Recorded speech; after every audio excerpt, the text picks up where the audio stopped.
ابو ذر ایک جوڑا پہنے ہوئے تھے اور ان کا غلام بھی جوڑا پہنے ہوئے تھا۔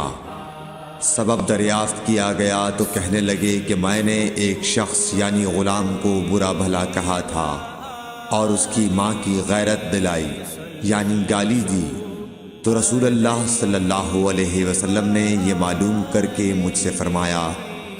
اے ابو ذر، تو نے اسے ماں کے نام سے غیرت دلائی ہے، بے شک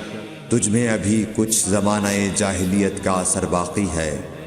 یاد رکھو ماتحت لوگ تمہارے بھائی ہیں، اللہ نے اپنی کسی مصلحت کی بنا پر انہیں تمہارے قبضے میں دے رکھا ہے، تو جس کے ماتحت اس کا کوئی بھائی ہو تو اس کو بھی وہی کھلائے جو آپ کھاتا ہے، اور وہ کپڑا اسے پہنائے جو آپ پہنتا ہے، اور ان کو اتنے کام کی تکلیف نہ دو کہ ان کے لیے مشکل ہو جائے، اور اگر کوئی سخت کام ڈالو تو تم خود بھی ان کی مدد کرو۔ صحیح بخاری حدیث نمبر 31۔